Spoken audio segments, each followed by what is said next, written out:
Hello everybody, good morning.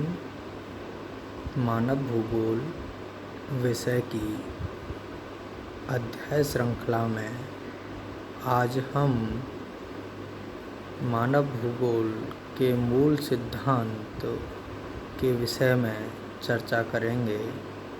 पिछली कक्षा में हमने मानव भूगोल के मूल सिद्धांतों में प्रमुख क्रियाशीलता का सिद्धांत अथवा परिवर्तनशीलता का सिद्धांत की व्याख्या की।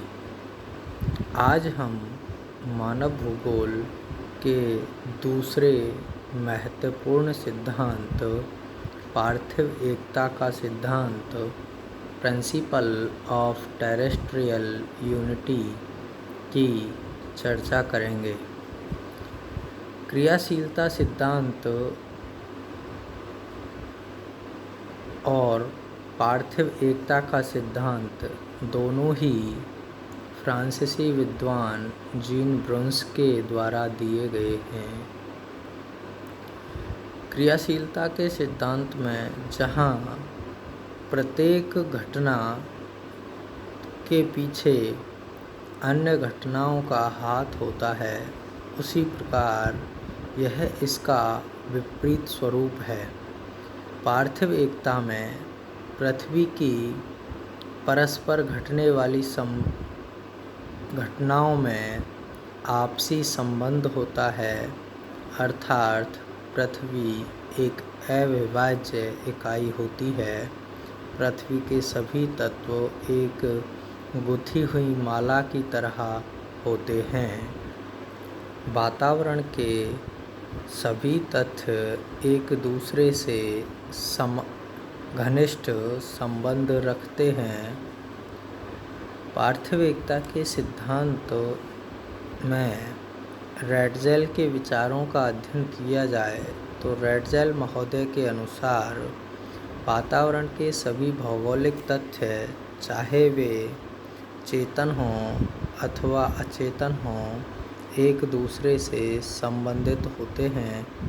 कोई भी परिस्थिति अकेली नहीं होती है, बल्कि उसका जन्म और विकास किसी अन्य परिस्थिति से या बहुत सारी जटिल परिस्थितियों के संयोग से होता है। संपूर्ण पृथ्वी एक इकाई होती है जिसके विभिन्न भाग आपस में एक दूसरे से जुड़े हुए होते हैं। रैटजेल का मानना है कि पृथ्वी पर एक समान भौतिक नियम क्रियाशील रहते हैं, अर्थात एक समान भौतिक दशाओं में एक समान घटनाएं घटित होती हैं। रैटजेल उदाहरण के रूप में कहते हैं कि समान प्रकार की जलवायु में समान प्रकार की वनस्पति उत्पन्न होती है। समान प्रकार के इसी प्रकार प्राकृतिक तथ्य मानव भूगोल के तथ्यों की तरह ही पार्थिव होते हैं। रैटजेल का मानना है कि सांस्कृतिक तथ्य भी एकता की इकाई में बंधे हुए रहते हैं। किसी प्राकृतिक प्रदेश के सभी भागों में सामान्यतः जलवायु, वनस्पति, मिट्टियाँ आदि एक समान होती हैं।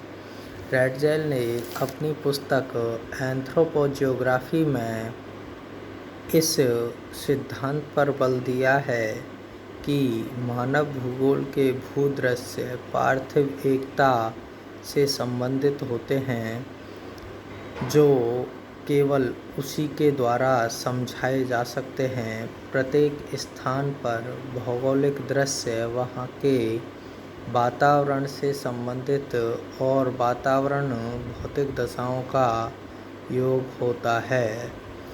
इसी प्रकार जर्मन विद्वान अलेक्जेंडर वॉन हम्बोल्ट ने भी बताया है कि किसी भूदृश्य के निर्माण में वनस्पति का बड़ा महत्व होता है। वनस्पति, जलवायु, धरातल आदि प्राकृतिक कारक मनुष्य के सांस्कृतिक भूदृश्यों को स्पष्ट करते हैं। पार्थिव एकता के सिद्धांत में अनेक विद्वानों का अलग अलग प्रकार से मत रहा है, परंतु सभी का मंतव्य एक ही रहा है कि मानव भूगोल के सभी भूदृश्य एक इकाई से संबद्ध होते हैं। बर्गहोस नामक विद्वान ने अपनी पुस्तक फिजिकल एटलस में भी प्राकृतिक वातावरण और मानवीय वातावरण के संबंधों का स्पष्ट विभाजन किया है और आपसी संबंध बताया है। पार्थिव एकता के सिद्धांत में प्रमुख योगदान फ्रांसीसी विद्वान विडाल डी लाप्लास और उनके शिष्य जीन ब्रोंस का है।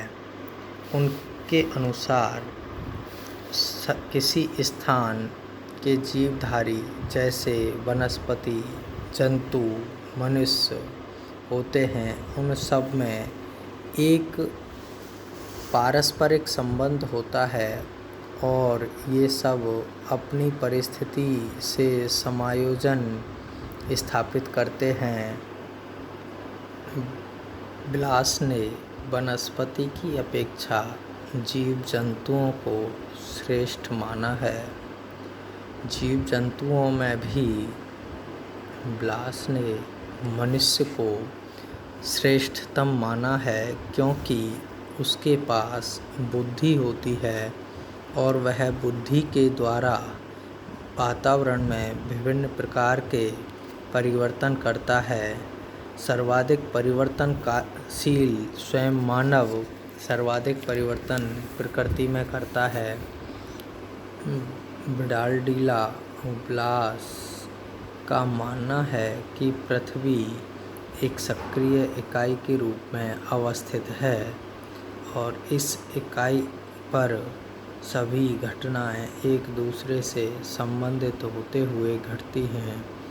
अर्थात संपूर्ण पृथ्वी एक पारिस्थितिकी तंत्र है।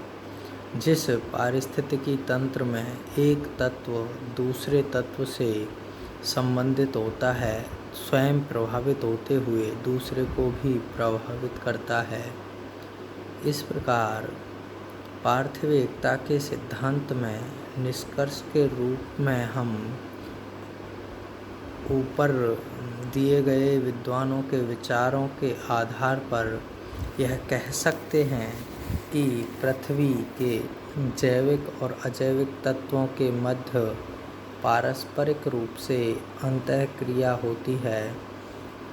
प्रत्येक तत्व प्रत्यक्ष और अप्रत्यक्ष रूप से अन्य तत्वों से संबंध रखता है।